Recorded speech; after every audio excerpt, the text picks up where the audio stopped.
इसके पहले के वीडियो में आपको गति के समीकरण के बारे में बताया गया था, जिसमें हमने दो समीकरण, जो पहला समीकरण था v = u + at और दूसरा था s = ut + ½ at²। इसके बारे में हमने बताया था। तो आज हम गति के तीसरे समीकरण जो है v² = u² + 2as, इसके बारे में निगमन करेंगे कि किस प्रकार से इस सूत्र को, इस समीकरण को व्युत्पन्न किया गया है। तो उसमें हमने बताया था कि सबसे पहले आप ये मानते हैं कि माना कोई वस्तु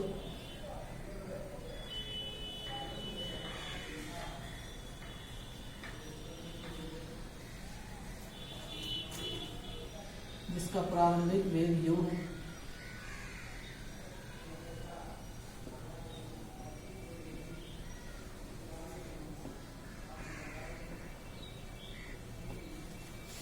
वस्तु एक समान त्वरण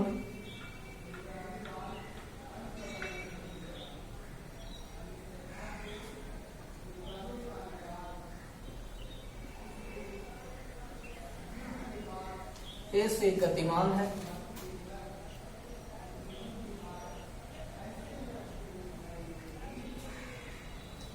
t सेकंड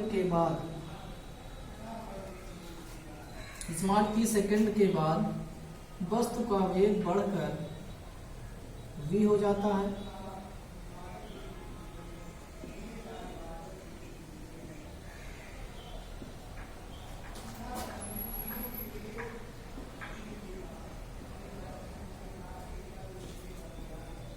तथा t समय में, यानी t समय में जितना t समय उसने गति किया है, t समय में वस्तु द्वारा चली गई दूरी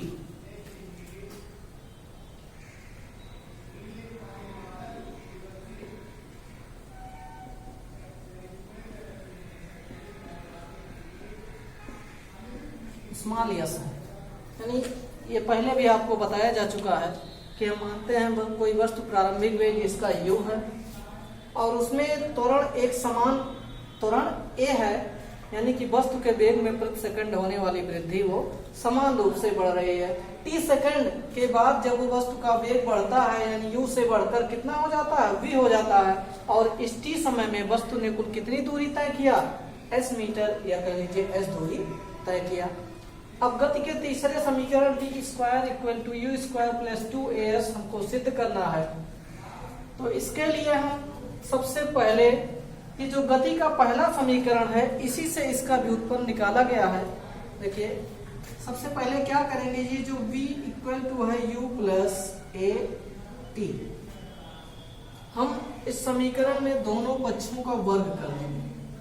दोनों यानी स्क्वायरिंग बोथ साइड्स, दोनों पक्षों का वर्ग करने पर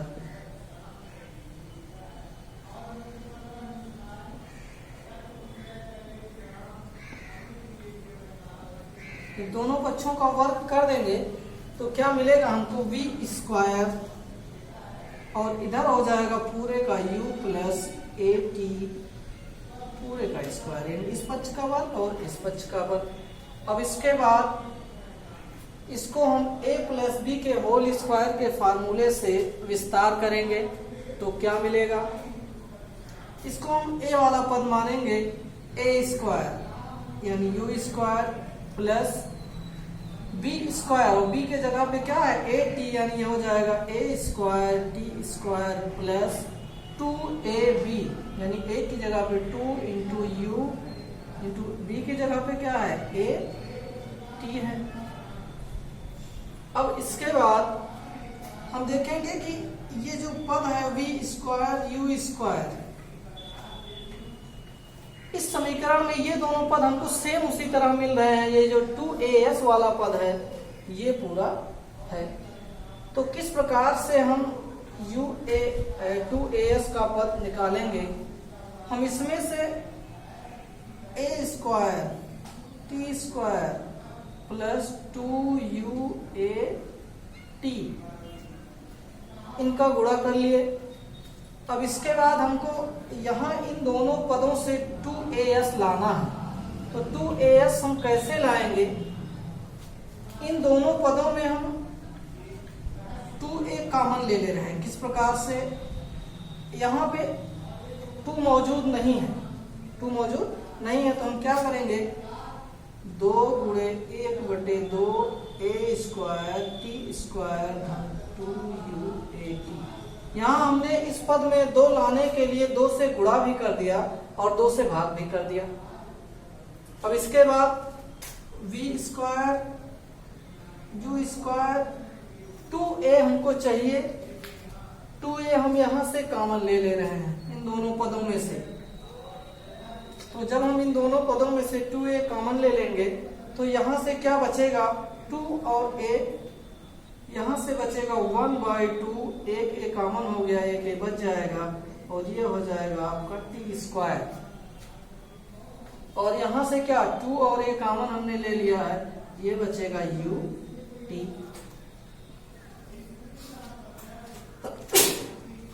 अब इसके बाद देखिए किस रूप में हमको ये मिल रहा है, v square equal to u square plus 2a।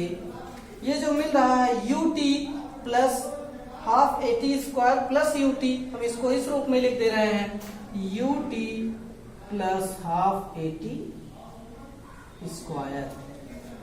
और इसी यहाँ दूसरे समीकरण में हमने ut plus half at square के जगह पे क्या माना है, यस होता है इसकी वैल्यू, यानी s equal to ut plus half at square.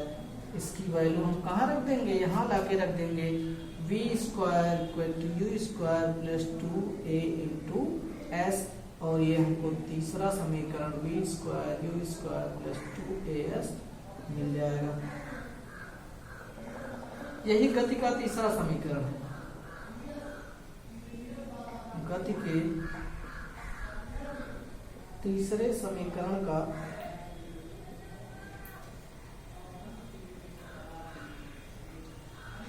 गणितीय रूप है।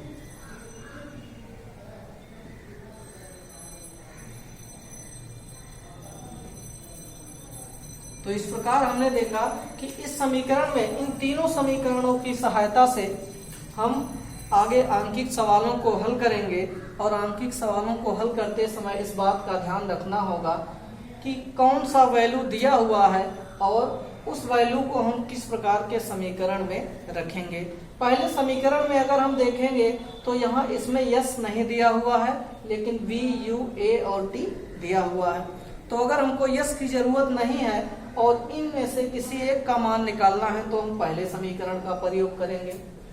दूसरे समीकरण में अगर हम देखेंगे तो अंतिम वेग जो v का मान होता है वो नहीं दिया हुआ है, S equal to ut plus half at square.